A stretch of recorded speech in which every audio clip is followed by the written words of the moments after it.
Hello and welcome my channel education Vani. Educational information और video के लिए चैनल को सब्सक्राइब कीजिए, पास ही बेल आइकन को प्रेस कीजिए ताकि वीडियो के नोटिफिकेशन आपको मिलते रहें। अगर आपको वीडियो अच्छी लगती है तो लाइक एंड शेयर करना ना भूलें।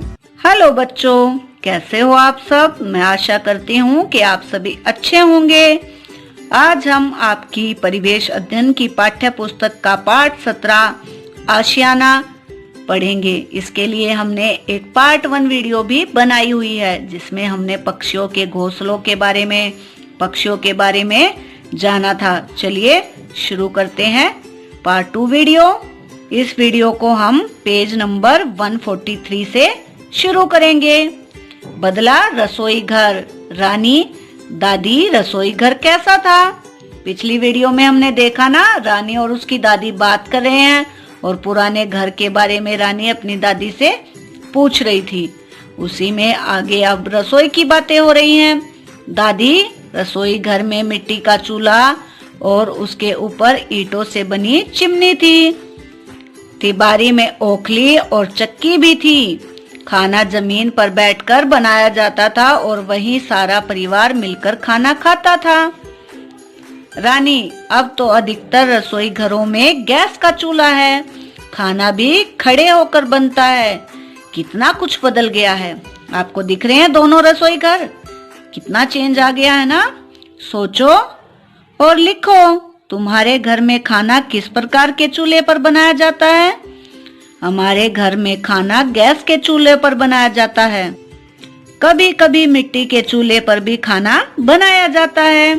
पता करो और लिखो, ओखली में कौन सी चीजें कूट सकते हैं?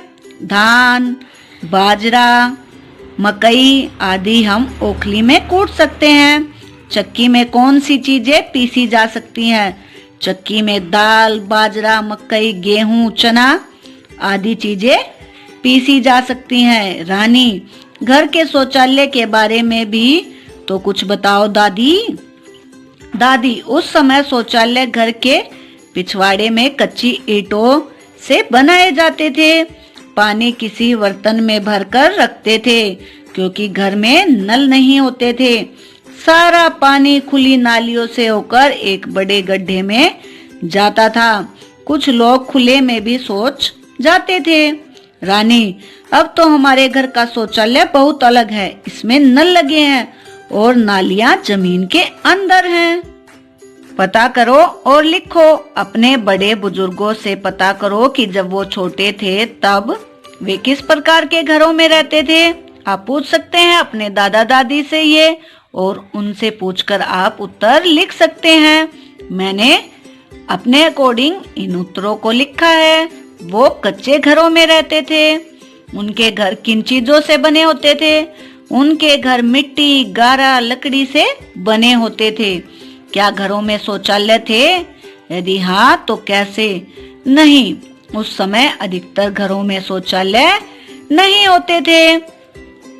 रानी, दादी, पहले के घरों में और आज के घरों में बहुत बदलाव आ गया है ना?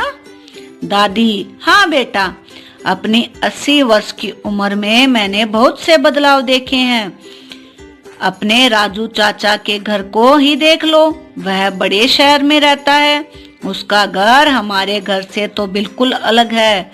वहाँ कई कई मंजिलों वाली इतनी ऊंची इमारतें हैं जैसे आसमान को छू रही हो।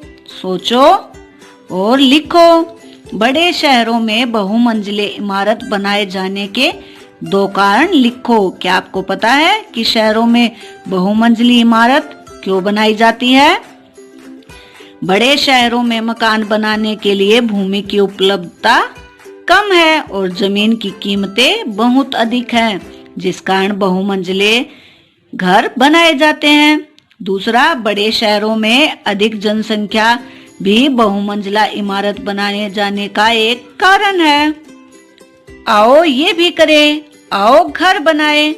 कक्षा के बच्चे 3-4 समूह में बट जाएं। हर समूह अलग अलग तरह के घर का मॉडल बनाए। इसके लिए तुम इन चीजों का प्रयोग कर सकते हो।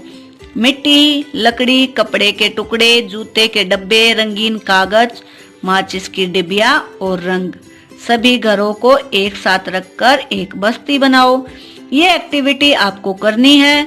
आप अपने घर पर एक प्रकार का घर बनाए जो मैंने सामान बताया है उसकी सहायता से। जैसे ही हमारे स्कूल ओपन होंगे तो आप सभी बच्चे इस अपने घर को लेके आए और अपने टीचर को दिखाएं।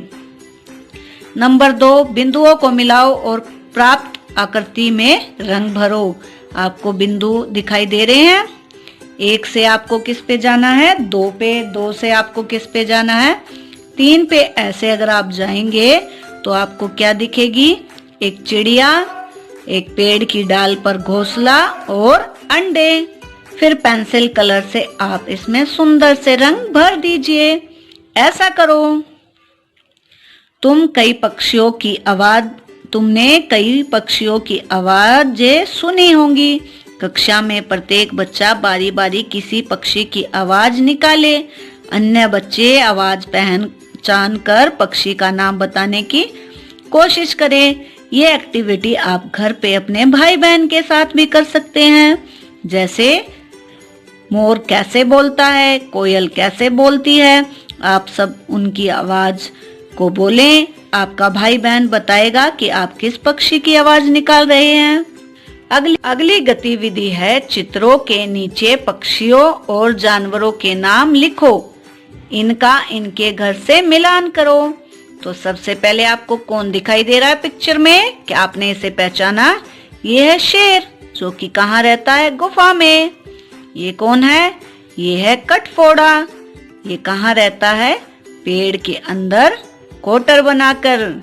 ये कौन है? बया, इसका घोंसला यहाँ पर है।